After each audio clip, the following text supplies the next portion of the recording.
নিজে নিজে পারে যেতে, তবুও মায়ের মন তো হয়ে গেছে এইটা আসতে, সেই জন্য দাদাভাই কাজে চলে গেল।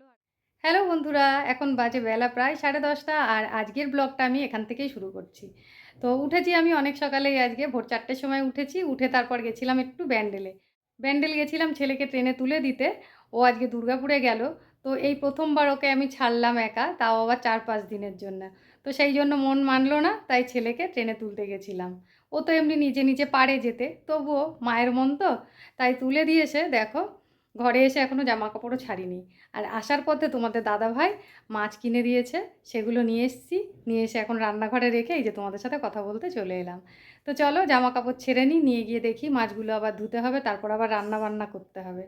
ভেবেছিলাম এসে একবারে স্নান করে পুজো দিয়ে তারপর রান্নাঘর যাব, কিন্তু যেহেতু মাছগুলো রয়েছে ওগুলো না ধুয়ে কেটে তো ইচ্ছা করে না বলো স্নান করতে। আর ওইগুলো ধোয়াধুয়ি করতে করতে অনেকটাই বেলা হয়ে যাবে, তখন আবার স্নান করতে গেলে এদিকে রান্না হবে না, তোমাদের দাদা ভাইয়েরও বাড়ি আসার টাইম হয়ে যাবে। তো সেই জন্য এখন জামা কাপড় ছেড়ে আগে রান্নাটা করে নেবো, তারপর একবারে দুপুরবেলায় স্নান করে পুজো দেবো। তো চলো এবার সারাদিন কি করি না করি সঙ্গে থেকো, দেখতে থেকো। তো বন্ধুরা দেখো চলে এসেছি রান্নাঘরে। মাছ আমার ধোয়া হয়ে গেছে, 3 রকম মাছ এনেছি আজকে। তো একটা হচ্ছে এই দেখো পাবদা মাছ, ঢেলেই আর তোমাদের দেখাতে পারিনি, একবারে ধুয়ে ভেজে নিয়ে তোমাদের দেখাচ্ছি। তো এই পাবদা মাছ, আর আনা হয়েছে দেখো ঢেলা মাছ। তো ঢেলা মাছ দুটো আনা হয়েছে, তোমাদের দাদাভাই খেতে চায় না ঢেলা মাছটা, তো সেই জন্য অল্প করে আনা হয়েছে, ছেলেও বাড়িতে নেই। আর পাবদা মাছটা ঝাল করবো, তার জন্য এই দেখো সর্ষে বেটে রেখেছি, আর এখানে টমেটো কেটে রেখেছি, আর ধনে পাতা দেবো ওর মধ্যে। ধনে পাতাটা এখন আমার কাটা হয়নি। আর ঢেলা মাছটা বেগুন দিয়ে আলু দিয়ে ঝোল করবো, সেজন্য এখানে একটা বেগুন কেটে রেখেছি, একটা আলু কেটে নেবো শুধু, তাহলেই হয়ে যাবে। আর এখানে দেখো একটু চিংড়ি মাছ আছে, এটা এখনও ছাড়ানোর সময় পাইনি। ওই 2 রকম মাছটা রান্না করে নিই, ভাতটা নামিয়ে নিই, তারপরে চিংড়ি মাছটা ছাড়িয়ে নেবো। আর লাউ কেটে নেবো, একটা লাউ আছে, লাউ দিয়ে চিংড়ি মাছ দিয়ে লাউটা। তো এই লাউটাও কাটতে সময় লাগবে, চিংড়ি মাছটাও সময় লাগবে বাছতে, সেই জন্য ওটা লাস্টে করব। আজ আমার অনেক বেলা হয়ে যাবে স্নান পুজো করতে। তো চলো এই মাছটাও ভাজা হয়ে গেছে, তুলে নিই। আগে পাবদা মাছটা করে নেবো, তারপরে ঢালা মাছটা করবো। বন্ধুরা দেখো মাছগুলো ভেজে তুলে নিয়েছি, এই যে সব মাছ এখানে একসাথেই রাখা আছে। আর একটু তেলও কমিয়ে নিয়েছি, এর মধ্যে দিয়ে দিচ্ছি একটু কালো জিরে ফোড়ন।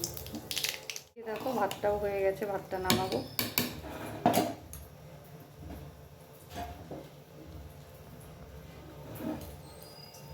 কালো জিরেটা হয়ে গেছে, এবার দিয়ে দিচ্ছি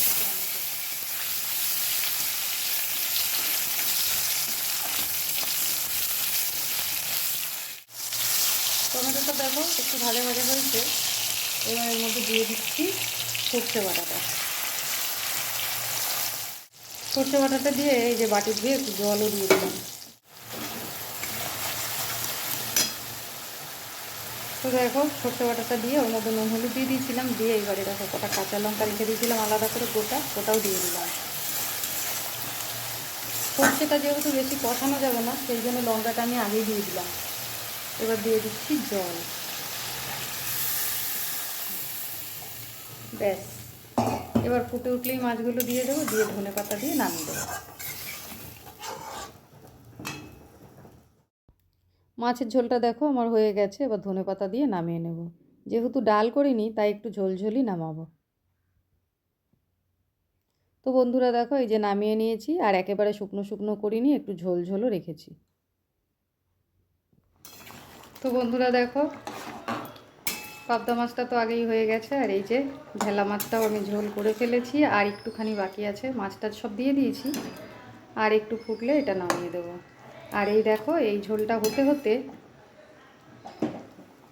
আমি এদিকে লাউগুলো ছুলে নিয়েছি, এগুলোকে এবার কুচিয়ে নেব আর মাছটা বেছে নেব। সবার লাস্টে লাউ ঘন্টটা বসিয়ে দিয়ে রান্নাঘরটা পরিষ্কার করে ফেলব। খুব তাড়াহুড়ো করে রান্না বান্না করলাম, একেবারে প্লেনভাবে রান্না, কোনো মশলাপাতি আমি আজকে বাটিনি, শুধু সর্ষেটা শিলে বেটে নিয়েছি। আর এই যে দেখতে পাচ্ছ ঢেলা মাছটা রান্না করেছি, এটা বেগুন দিয়ে আলু দিয়ে গুঁড়ো মশলা দিয়ে রান্না করেছি। তো 2 রকম মাছই আমার রান্না করা হয়ে গেছে। তারপরে দেখো এই যে লাউ ঘন্টটা আমি বসিয়ে দিলাম, লাউ ঘন্টটা হয়ে গেলেই রান্না কমপ্লিট। তো দেখো প্রথমেই আমি চিংড়ি মাছগুলো ভেজে তুলে নিয়েছি, নিয়ে তারপরে এর মধ্যে একটু কালো জিরে ফোড়ন দিয়ে কাঁচা লঙ্কা দিয়ে লাউটা দিয়ে দিয়েছি। এবার নুন হলুদ দিয়ে তারপর ঢাকা দিয়ে দিয়ে লাউটা রান্না করব। তো বন্ধুরা একেবারে রান্না কমপ্লিট করে তারপর দেখো ফিরে এলাম। তো দেখো এগুলো তো তোমাদের আগেই একবার দেখিয়েছি। আর এই দেখো ভাতটা একদম অল্প করে করেছি, কেননা ছেলে বাড়িতে নেই আর ভাইয়েরও খাওয়া দাওয়ার কোনো ঠিক ঠিকানা থাকে না, আর ভাত থেকে গেলেই নষ্ট হয়। তো দেখো মাছ রান্না করেছি, সেগুলো তো তোমাদের আগে একবার দেখিয়েছি। আর এই যে লাউ চিংড়ি, আর এদিকে গ্যাসটাও আমার পরিষ্কার করা হয়ে গেছে। বাজার থেকে আসতে আসতে ভাবছিলাম আজকে অনেক দেরি হয়ে যাবে রান্না বান্না কমপ্লিট করতে, কিন্তু দেখো সময়ের মধ্যেই সব কিছু হয়ে গেছে। তো বন্ধুরা আমার রান্না হতে হতে তোমাদের দাদাভাই চলে এসেছিলো, সেই জন্য আমার আর সেই সময় হয়নি স্নান করতে যাওয়ার। তো তোমাদের দাদাভাইকে খেতে দিয়ে দিয়েছিলাম, ও খাওয়া দাওয়া করে রেস্ট নিয়ে কাজেও বেরিয়ে গেছে। আর আমি পরে স্নান করে তারপরে এই দেখো এসে খেতে বসেছি। ঠাকুরকে আজকে তোমাদের দাদাভাই দিয়ে দিয়েছে আমার দেরি দেখে। আর কি কি রান্না করেছি সেগুলো তো তোমাদের দেখিয়েছি, তাও দেখে নাও। এই যে লাউ চিংড়ি আর এই যে 2 রকম মাছ আমি নিয়ে নিয়েছি। রাতে যেহেতু রুটি খাই, তাই মাছ রান্না করলে দিনের বেলায় খাওয়ার চেষ্টা করি। তো চলো আমার আজকের ভিডিওটা এই পর্যন্তই। তোমাদের কেমন লাগলো অবশ্যই কমেন্ট করে জানিও। আবার দেখা হবে পরের ভিডিওতে, ততক্ষণের জন্য টাটা বন্ধুরা।